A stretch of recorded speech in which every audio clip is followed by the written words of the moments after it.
Bonjour. Aujourd'hui, on s'est fait mettre à la porte, donc pas de cinéma. Oh mais si, on peut dire du cinéma. Et nous sommes dehors, enfermés dehors, voilà, référence au film. Oui, quelque part. Au film 10 jours sans maman, et oui. Et c'est un certain Franck Dubosc qui nous a poussé dans les salles, enfin poussé, attention, qui m'a poussé parce que toi je t'ai un peu poussé à aller le voir parce que, eh bien oui, toi Jules Melon t'apprécies moyennement d'habitude. Disons que je cherche un bon film avec Dubosc, à part le monde, le monde de Nemo. Bon, eh ben c'est ça. Parlons bien vers la caméra. Oui, pardon. Et alors ainsi, le synopsis incroyable. Et qui c'est qui a réalisé le film? Oui, Ludovic Bernard. Voilà, on n'a pas vu de film de lui jusque-là. Et avec au casting Avec au casting, Franck Dubosc et au casting, oh bah c'est pas... Horatica, Alice David, qu'on a pu voir dans Babysitting. Bah j'ai pas vu. Et d'ailleurs elle fait du... Et elle est dans les profs aussi d'ailleurs. Et là elle fait du babysitting. Alors qu'elle jouait dans Babysitting, c'est drôle. Oui, c'est ça, c'est fou. Et Alexis Michalik dans le rôle de DiCaprio, on va en reparler. Oui, on va reparler, oui. C'était un peu... Le synopsis. C'est assez incroyable. Bon, le synopsis est simple. Franck Dubosc a tous les défauts du monde. Sa femme est gentille, mais à un moment elle en a ras-le-bol. Et du coup, elle se casse pendant 10 jours avec sa sœur Audrey, je crois. Attends, je ne sais plus. Je sais pas, avec sa sœur. Oui, Audrey, voilà. Et ensuite, eh bien, il doit s'occuper de ses enfants, voilà. Donc un synopsis simple, classique. Et toi, qu'est-ce que tu en as, pensé? Alors, elle part à Mykonos, c'est ça, voilà. Donc, avec Nikos, il y a toutes les blagues préjugées qu'on peut avoir. Alors, c'est un film que je trouve très brouillon. C'est le cas de le dire, c'est assez incroyable d'ailleurs à quel point ce film est brouillon, je trouve. C'est une comédie familiale qui part sur un principe assez simple, le père de famille qui va découvrir ses enfants pendant que la femme en a marre et par 10 jours enfin se reposer. Donc c'est un film anti-sexiste, vous voyez. Oui, mais alors que le personnage de Dubosc, il l'est, sans le savoir. Un peu de tout, il est surtout obnubilé par son travail et son ambition. Et donc, qu'est-ce que j'ai pensé de ce film? Film brouillon qui alterne les moments sympathiques, émouvants, drôles et les moments très cliché, très moyen, elle a un humour qui est parfois même un poil dangereux, et on va y revenir. Enfin, dangereux, non, il y a des trucs qui m'ont gêné, la façon dont il parle à ses enfants par exemple. Mais c'est le personnage aussi, attention. Ouais, mais quand même, enfin, il n'est pas présenté aussi méchant que ça à la base. À un moment, il traite quand même un de ses enfants comme ça. Ah, il est con celui-là, ça c'est pas possible. Moi, dès le début, on comprend qu'il est capable de tout dire quand même. Ouais, mais quand même, c'est bon, voilà. Et c'est un film totalement inégal qui essaye de mettre des bonnes thématiques, un petit peu éculées quand même, avec une morale, voilà. Et je suis très embêté pour noter un film comme ça parce que il faut que je joue à l'ensemble ou que j'essaye de voir les efforts, il y a des tentatives de mise en scène intéressantes, ça on va y revenir aussi, voilà. Et du coup, pour couper la poire en deux, parce que là je suis vraiment les fesses entre deux chaises, disons-le, je vais mettre 5 sur 10 à ce film. Oui, je donne ma note directe. Non mais parce que pour expliquer que ce film, en fait, je l'ai à la fois apprécié sur certains points et détesté sur d'autres. Très intéressant. Et on va revenir sur les... Voilà. Et toi, qu'en as-tu pensé? On n'est pas d'accord pour le coup, j'ai bien préféré le film à toi, beaucoup même. C'est-à-dire que oui, c'est du Franck Dubosc tout craché. Un peu là-dessus, oui. Voilà. Il est bon. Voilà. Donc je l'avoue, Patrick Chirac et compagnie. Non mais voilà, c'est-à-dire c'est du Franck Dubosc comme on le connaît, qui est complètement ingérable, c'est le cas de le dire. Et non, là où justement tu vois certaines maladresse peut-être, ou certains problèmes peut-être qui paraissent un peu racistes au départ, ou en tout cas un peu sexistes. C'est pas sur le racisme que ça me gêne. Oui, mais justement c'est un personnage qui pour moi se permet un peu tout sans s'en rendre compte, et c'est ça qui est terrible, c'est-à-dire qu'il est maladroit sans essayer de le comprendre et sans trop réfléchir en soi. Non, franchement, j'ai vraiment, moi j'ai passé un excellent moment, j'ai pas mal rigolé, voilà, un peu d'émotion, on n'est pas venu aux larmes pour moi, mais voilà, c'est saisi quand même par moment, même si c'est-à-dire c'est simple, mais c'est pas révolutionnaire du tout, voilà, je reviens un peu à ce que j'avais dit pour un film en début d'année comme Sol, avec Chantal Lobby, c'est-à-dire que ça fait le taf, c'est pas extraordinaire, mais je n'ai pas trouvé ça totalement inégal, ça met peut-être un peu de temps à s'enclencher, je dirais, c'est plutôt ça. Les situations qui sont... Non mais tu vois ce que je veux dire, j'ai pas de problème de... il y a pas... J'ai pas ressenti des coupures, on va dire, dans le rythme ou dans certaines constructions du film. J'ai trouvé que le film se tenait vraiment bien, et moi j'irais aller un petit 7 sur 10 franchement. Un petit 7 sur 10 franchement. Disons que c'est intéressant ce que tu dis, mais il y a quand même des personnages qui sont gérés avec leurs stéréotypes. Les ados, alors les enfants de Dubosc et Horatica, donc disons que non, c'est pas sur la... si, il y en a une qui joue très mal, pour moi c'est Chloé. l'adolescence de moi c'est celle qui joue le plus mal, elle minaude son adolescence de 5 ans. Comme ça tout le temps, c'est pénible. Pénible. Plutôt le gamin, moi c'est le petit, c'est pas le bébé, le deuxième le plus jeune qui joue bien pour moi. Ah d'accord, oui, il joue pas mal aussi. Alors après le grand il joue parfois bien, mais on voit qu'on lui dit bon il faut que tu joues l'ado un peu bête et toi la sirène. Oui, voilà. On sent qu'il a un potentiel d'ailleurs le gamin là. Mais bon, ah bon, bah voilà, on est vraiment pas d'accord du tout sur le film. Et le petit est pas mal, en fait. Le Jojo Rabbit. Mais bon, oui, alors petite blague, il s'appelle Jojo, enfin Joseph, dédicace à Geek Legacy. Voilà. Et il y a des lapins, oui, parce que Franck Dubosc qui bosse, qui est DRH, directeur des ressources humaines, alors qu'il peut pas diriger les ressources humaines vers ses enfants. Ouais, non, c'est ça. Et un truc avec un lapin, brico-lapin, je sais pas quoi. Oui, c'est ça. Mais c'est marrant. Du coup, Jojo Rabbit. Oui. Mais tu vois, c'est le film finalement qui donne tous les éléments. Il donne pas beaucoup d'informations. Non, mais il donne pas beaucoup d'informations. Mais le peu qu'il donne, il va essayer à chaque fois. Alors oui, des fois c'est un peu maladroit, mais il va essayer de te les ramener dans l'intrigue, tu vois. Alors c'est souvent vu de film blanc. Voilà, c'est pas un scénario extraordinaire. Là où à un moment t'as imaginé un peu un drame ou une histoire là, d'amour naissant, tout ça là, voilà. Bon, il y a la babysitting qui intervient. T'inquiète pas, on fait une petite zone spoiler. Ouais, si tu veux. Oui, petite zone, t'inquiète pas. Mais voilà, franchement. Après, c'est sympa quoi. Dubosc porte le film sur ses épaules, ça se voit. C'est un film où c'est Dubosc. Donc il passe, il joue son rôle et ça marche. Voilà, si vous aimez Dubosc, foncez voir ce film, c'est fait pour vous. Oui, c'est exactement ça. Moi j'aime beaucoup Dubosc, j'avoue. Voilà, mais après, le film, quand je disais qu'il était brouillon, c'est qu'il va te mélanger pas mal de thématiques stéréotypées avec le père boulot qui bosse, la mère de famille qui sue corps et âme toute la journée pour ses enfants et dont on remarque rien et donc elle en a marre. Oui. Après, l'évolution d'un père de famille qui pense qu'à lui, qui finalement découvre ses enfants, qu'il ne connaît pas vraiment. D'ailleurs, voilà, on voit des trucs. Oui, c'est explicite. Et en fait, c'est pas un si mauvais père que ça. Donc voilà, finalement, machin. Il apprend quand même. Voilà, et puis t'as l'ami, puis au boulot, t'as celui qui est embêtant, le syndicaliste.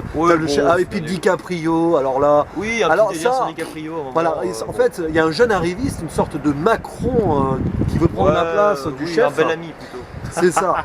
Et il veut donc en gros Dubosc et ce DiCaprio, joué par Alexis Michalik d'ailleurs, c'est pas mal, bon acteur. Et ben ils sont en concurrence pour remplacer le chef, je sais pas comment il s'appelle d'ailleurs, Daniel Martin l'acteur. Voilà, Daniel Martin, comme dans le vélo cyclisme. Voilà. Et donc rivalité et tout, et donc le jeune arriviste, Macron, c'est une sorte d'allégorie du Macron. Et il s'appelle DiCaprio et pendant tout le film vous allez avoir des blagues sur les films de DiCaprio. Ah, il s'est vraiment battu contre l'ours. On l'appelle le loup de Wall Street et à un moment petite dédicace à Peggy si elle tombe sur cette vidéo. Brad Pitt, DiCaprio, voilà, c'est drôle. Oui, et puis il préférait évidemment DiCaprio. Ah bah oui, voilà. Qui s'appelle comme ça. C'est marrant, ils ont remis la rivalité entre ces deux acteurs dans le film, c'est drôle. Ah oui, c'est drôle. Bon, mais le problème c'est que voilà, c'est un peu le souci du film, ça fait blague éculée et puis il y en a beaucoup qui reviennent comme ça. C'est vrai. Avec le côté Dubosc qui dit toujours un truc à contre-temps. Ah, comment elle va votre femme? Elle a eu un AVC. Oui, mais bon, c'est pas. Oui, c'est drôle. Les blagues qui reviennent. Et puis, ça marche bien quand ça revient, je trouve, justement. Et puis, bon, pipi, caca, popo encore. Là. Ouais, bon, là, on est d'accord. Oui, non, mais là, le film n'est pas parfait. C'est vrai qu'il y a des. Bon, à un moment, c'est un peu lourdeau. Disons que c'est dommage parce que l'enfant est vraiment. Enfin, le plus petit, là, le bébé, il a 2 ans, le Jojo en question. Je trouve que c'est un bon personnage au final, vraiment. Et c'est celui qui. Enfin, vraiment, où la relation avec le père m'a le plus touché au final, voilà. Parce qu'elle paraît plus inaccessible. Surtout la seconde partie du film. Surtout sur la fin, évidemment. Voilà. Mais franchement, c'était sympa. Je pense qu'on va arriver dans une zone spoiler parce qu'on a plusieurs choses à dire. Plein de gags vaudeville aussi, voilà. Oui, voilà, mais moi je le recommande. En tout cas, voilà. Bon, voilà. Spoiler, écoute. Alors, attention. Spoiler. Alors, sur les thématiques, l'évolution du personnage, qu'est-ce que tu pourrais dire? La fin, tout ça.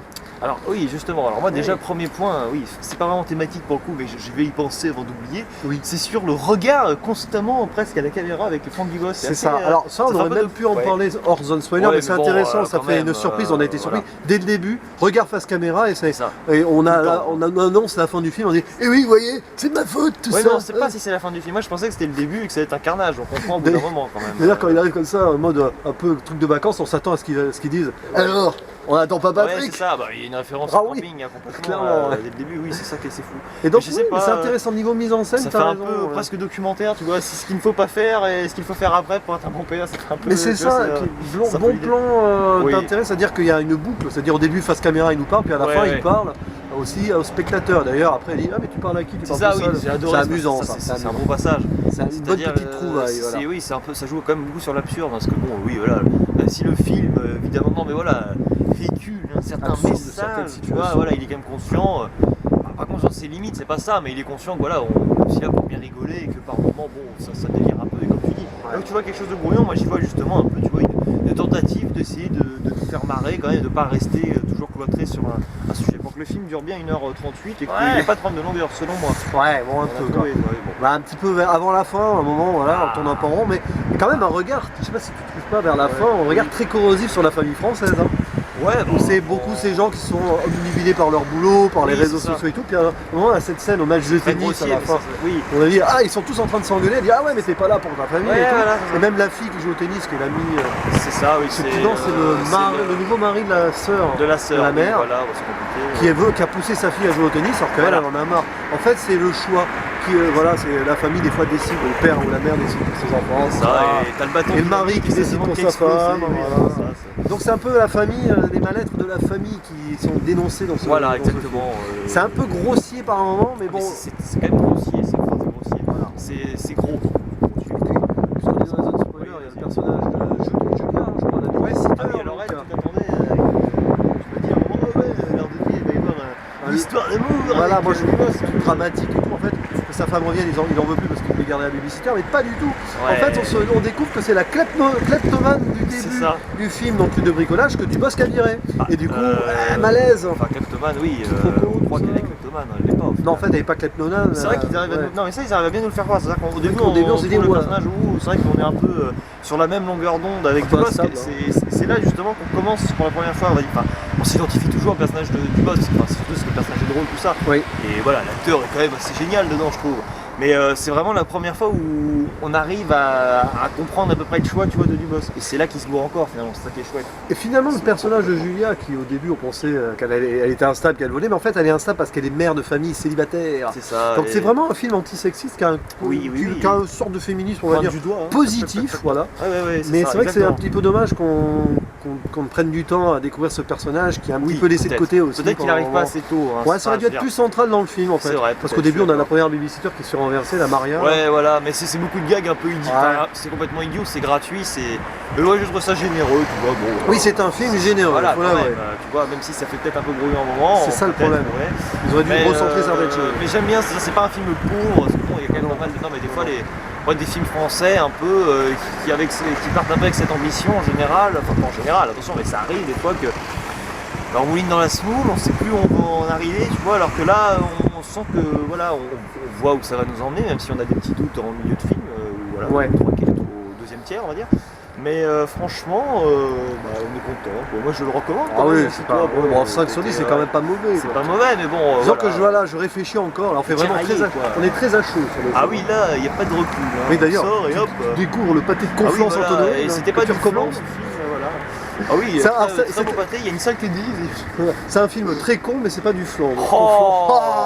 Non, justement, c'est pas un film.